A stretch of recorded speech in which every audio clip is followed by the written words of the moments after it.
Yo, what's up guys? Welcome back to another video on Survive the Apocalypse. And so today we're going to go ahead and talk about the classes, because I always get this question during my live stream. Which is the best class? What would you recommend? And I personally will go ahead and tell you this. There is no best class out there. It just depends on what you are more compatible with. Like for example, like when you play the game, do you prefer to be solo or do you prefer to be in a team? When you play the game, do you prefer to be an attacker or a defender? So that's kind of the stuff that we go ahead and look at. So I pretty much made a Excel sheet, which I'm going to go ahead and show right now. And obviously this isn't exactly the best Excel sheet that I have made, but I decided to go ahead and make it like this because I don't exactly know how to do the ones that bigger streamers do, where they just drag pictures around. So yeah, let's go ahead and talk about it. So pretty much we're going to have our 1 stars, 2 stars are going to be light green, 3 stars are going to be yellow, 4 stars are going to be orange, and 5 stars are going to be red. And every time that I go ahead and play, I always look at these certain qualifications, which is going to be attacker, defender, team, solo, scout, base, and start. Attacker means that you're going to be attacking. Defender means that you could defend a lot more easier with this character. Team means you're more team reliant, or you go ahead and give buffs to teams. Solo is pretty much a self-explanatory, a class that you could go ahead and use in solo, make it at least to 100 days. Scout, which is like the night scout, where you could go ahead and go out at night and not have to worry about dying. Base is going to be anyone that is good at base defense or fortifications, and the start just goes ahead and says, is it a good unit to go ahead and start with? We're going to go ahead and go with the Survivor. Survivor has nothing that it starts with, unfortunately. It does have a 0.25 regen feature. However, I would go ahead and say that this is probably one that you don't want to have. If you're barely starting off the game and you want to get a class, go for Survivor. Only 20 gems. Not expensive, but it's not really too great when it comes to any of the qualifications that we have right here, the top 7. But yeah, 20 gems, pretty easy to get. Feel free to get it. Doesn't hurt. I did have it at one point, and I would say that I pretty much used it for a certain amount of time. However, I definitely wouldn't be using it now that I have 5 stars unlocked. Now, the Scavenger, I would go ahead and say that the Scavenger is going to be a team and a scout. The reason why is because the Scavenger pretty much does have an ability where if he gets a kill, pretty much he does get some ammunition, 2 random ammunition, I believe, if I remember correctly. Yeah, it's going to be 2. I double checked. And pretty much with the scout, the reason I have it as a scout, as a night scout, is because sometimes when I do play the games, I do have some new players that are pretty much scavengers. And they'll come out with me at night. I'm a Necromancer main. And so what we do is they'll go ahead and look through buildings while I go ahead and defend the building. So I think that it's an alright scout. Obviously, if you're playing solo, don't scout. But yeah, the Explorer, in my opinion, is one of the 2 stars that should be a 1 star. Makes no sense. It does have a good backpack to go ahead and start off with, but it is pretty much a good scout as well, kind of like when it's mixed with Necromancer, so that's why I put scout too. Realistically though, I guess you could go ahead and put both of these as zeros because they're both kind of debatable to some degree. You do need a little bit support at night, from whether it's from a Necromancer or whether it's from like the Berserker too. But yeah, both of those are definitely good for scouting in buildings while they're getting defended by someone else. Now, the policeman is not someone that is too overpowered. The policeman does start with a revolver, which is a good for start. I didn't exactly put anything for base, scout, solo, team, defender, and attacker, because realistically, he's pretty alright overall. I personally wouldn't exactly have him in the front lines, though, and if it came down to defending the base, like the last critical moments when the base is falling, I would not have him on there as well. But he does start off with a revolver. He does do more damage with a revolver, or pistols I should say, which is also another thing. Now the fighter, I would go ahead and say that he is an attacker, definitely. I would have him in the front lines. I don't think he would die automatically, and if he has compound R, obviously he's going to be doing great. And he does start off with a spike bat. Now scouting is kind of debatable too. I'm going to put a 0 here for scouts because I have seen some people that scout with fighter at night. However, sometimes they do die if the zombies aren't killed immediately. Now, when it comes to medic, I'm going to go ahead and say that he is a team player. Pretty much he does start off with a medic gun, which goes ahead and heals players that have taken damage. And that's why I also put him for a start as well for having that gun. Now, when it comes to solos, I wouldn't exactly have him running as a solo just because it's a little bit more complicated for him. He doesn't exactly have any attributes that do contribute to him being in a solo. He's not really a scout. I mean, he could be, follows the group, but realistically he's better at base, doesn't exactly build anything, not really an attacker, and if the base was falling, I wouldn't consider him a defender at all. Our next 3 stars is going to be our farmer, which does start off with a scythe. That's why we do have an X on the start. And I do have him for team because his carrots, once he gets to a certain ability, he does stack buffs, regenerates health, as well as does more damage, I believe, with the carrots for 20 seconds. And these do stack over and over. So if you have like a lot of carrots down, you eat them all, it's going to be just a long duration of being able to attack. Kind of like compound R, honestly. The Guardian now. I would go ahead and say that the Guardian is probably one of the more unique ones. Doesn't exactly have a starting weapon. It's kind of like the Survivor, where the Survivor doesn't have anything. But he does have a shield, and he does have light armor, which actually does give him a little bit more of benefit. So I did put that an X for him.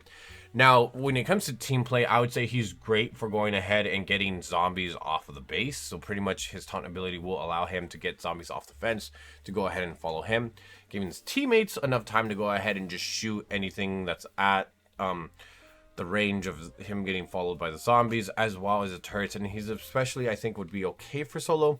I could go ahead and pass 100 days with him, no problem whatsoever, and I definitely have him as a defender. The Fragger is going to be one of the more interesting ones, where you don't exactly have a weapon, but you have 3 grenades. So I put him for an attacker because he does stack a damage per each throwable that he has in his inventory. And I did also put him for team play. I didn't exactly put him for solo because I feel like solo play would be a little bit too difficult for him. And I didn't exactly put anything for start because once you throw away those 3 grenades, you have nothing left. So that's exactly why. Now let's go ahead and talk about the engineer. So the engineer I don't have as an attacker. I don't exactly have as a defender, even though he does boost buildings by 25% and 20% damage per turret. I mean, it does make sense that he would be a defender. So I guess we could go ahead and put an O there. But I do have him good for team and solo play. So definitely his turrets will do a lot of hammer and anvil, and definitely does provide a lot more health per buildings that he makes. And on top of that, I do have him as X on base because he is pretty much mainly focused on base builds. Now, when it comes to our 4-star hunter, I do have him as a defender just because his bear traps do automatically reset every 15 seconds, and he is a team player, and that's exactly why I have him as a base as well. And for X as well for starting, because he does start off with a rifle and a little bit of ammunition. Now, the assassin is going to be one of our attackers as well. I wouldn't exactly see him as a defender because if the base was falling down, it'd be hard to defend. And I do have him as team and not exactly for solo, just because I have used him as solo, and I did kind of struggle a little bit when it came to doing some solo play with assassin. Obviously, you can make it pretty high. You just have to make sure that your base is pretty much OP. But at that point, too, it's like if you're on your own and your base falls, you're pretty much done for.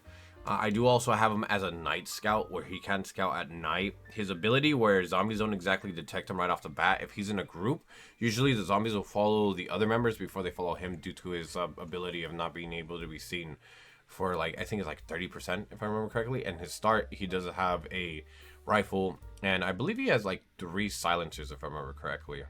Now, the soldier, in my opinion, is going to be an attacker. Obviously, it's debatable if he's going to be a defender too, just because there are some cases where he is kind of able to defend. However, there is some complications that he can run through as well. I do have him as team and solo, but I do not have him for scout because I don't think he's exactly the greatest scout. He doesn't exactly have any abilities to scout. Kind of like when you have the scavenger, which pretty much you're able to get ammunition. The explorer, you could go ahead and, or actually I think the scavenger could actually look through walls as well. Explorer could go ahead and assist with his heavy load, as well as pretty much being able to see certain stuff at night, and the fighter being able to hold off stuff. The soldier, I don't exactly see any attributes that he has. He's mainly more focused on attack with accuracy, fire rate. And for his start, obviously I have him there because he does have an M16 or M1, I think it is. It looks like an M16. Berserker is going to be our last 4-star, and so pretty much I love the Berserker. He's definitely an attacker and defender. He definitely has a good rage ability as well, and I do have him for team and solo because I did make 200 with him as a Berserker, and I just get tired, so I did leave. And he is definitely a great scout at night. Definitely with compound R as well, he's an overpowered beast. Nothing for base, and for start, obviously he has that mace, which is OP. Now for our 5 stars, which is going to be a little bit more tricky and more interesting. And when it comes to 5 stars, we obviously had some nerfs, right? We had Necromancer, who got completely nerfed, which makes no sense because, like, once you get past 200 days, your zombies die so quickly. So, like, I don't understand why they got rid of the stack ability. But without me going on a rant, let's go ahead and talk about these guys. Necromancer. I have him as an attacker and defender. Pretty much the reason why I have him as a defender is because he could go ahead and call an army of zombies to go ahead and defend the base if the base is falling. And he's able to go ahead and be a good attacker on the front lines. And keep in mind too, you don't not have to just use melee. You could also use weapons too, but I prefer to use melee because I'm just one of those guys. And he's definitely good for team and good for solo. So for example, on the higher ways when you're at like 350, where I have gotten with him on solos, pretty much you could go ahead and summon an army to go ahead and take care of one area that's already like dying down, and you can proceed to the next engagement point with the next horde that's coming up. Scouting, obviously, he's great for scouting at night. You guys have seen my live streams. You guys already know how easy it is to go ahead and scout and how easy it is to recruit a lot of brutes. And I would go ahead and say, yes, he's great for base. Not exactly repairing the base, but if a base were falling, he could go ahead and get a whole army at his disposal to go ahead and help defend the base. And obviously, the starting, he has a Dark Scythe, which is just phenomenal. The commander is great for attacking and defending. He does have that rocket ability where he could go ahead and call a I forgot what the, I guess you could just call it air support. He'll call air support to go ahead and hammer an anvil. Great for defending and great for attacking and for team play as well, because he does boost his allies, also players and NPCs. So obviously super great. Now, for solo, it's kind of debatable because you do have NPCs that you can go ahead and boost. However, the NPCs are pretty much not the brightest as players are. But sometimes they are a little brighter than players are. So it just kind of depends on the solo part. I personally wouldn't run Commander on solo. I mean, he could definitely make it to 100 days. I don't know if he can make it past like 300 though. That's the only issue. Obviously, I do not have him as scout because I cannot exactly see him actually surviving too long at night. I have lasted about 5 nights with, or not 5 nights, 5 minutes and about like 30 seconds during the nighttime with Necromancer. I just cannot see myself surviving past 2 minutes with Commander. Obviously, he's good for base defense as well, and I do have him as a start since he does have a Desert Eagle. Now, the Psychic is another one that's pretty much all over the place. So pretty much he's a great attacker, great defender. Obviously, does a lot of damage because he has multiple weapons. Great for team, great for solo. Scouting is kind of debatable, just because if his shield does go down, you have to run away and regenerate it. But the only issue is, once you get past like the 2.5 minute mark, you're gonna have a lot of witches, screechers, or also hunters too, but we're not gonna talk about those white zombies that will chase you and knock you out. You'll have a lot of them. So at that point, it's kind of debatable. If you're not gonna be there out in the night for too long, then yeah, it's great. But when you're scouting at night, you want to go ahead and fill your backpack up and then go back to base. So realistically, I don't exactly think that he's a great scout. You could use him as a scout, like a night scout, but he's not exactly that crazy. Base defense, I decided to go ahead and say, yeah, he's great for base defense because he does have multiple guns flying around him. And as long as he uses like long-range weapons, that should be the key to go ahead and knock out like enemies immediately that are destroying the fences. When I say long-range, I mean Desert Eagles, I mean heavy snipers, and I also mean regular snipers. Not exactly machine guns, because machine guns use too much ammunition, and for some reason they don't really seem to be doing too much. Even the minigun is pretty awkward. And for the start, obviously, he has like 3 pistols or 4 pistols technically. But yeah, that's pretty much what I think. Now, when you look at these classes, right, you have to look at what you do. Like, do you prefer to play by yourself? If you prefer to play by yourself, you could go Necromancer, you could go Psychic, you could go Berserker, Soldier. Do you prefer to play with a team? If you prefer to play with a team, obviously you have a lot more options here. Medic is definitely great. Farmer's great. Engineer's great. And it's like you have other stuff. Scavenger's also cool too, because if you're just using melee for Scavenger, you could go ahead and give those bullets to people that actually need them. And obviously, if you want to be a scout, not a lot of people like to scout at night, but obviously the scouts options are right there.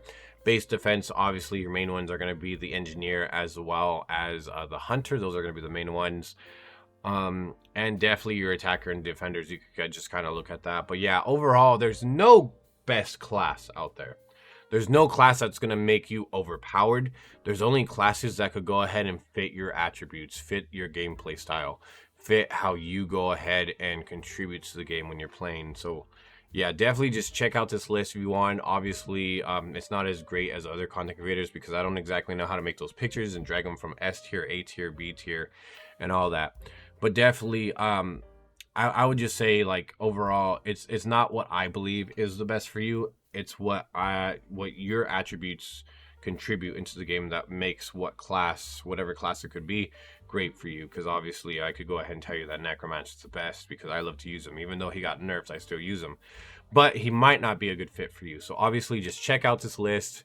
You can go ahead and make your own too. Like if you want to go ahead and see, like maybe you don't agree with something here. Obviously everyone has their own ideas, perspectives, and opinions. But definitely I would just say just go ahead and check out each one and just see which one fits your playstyle. Anyways, guys, thank you so much for watching. Really do appreciate it. I want to see you guys on the next one. Until then, take care.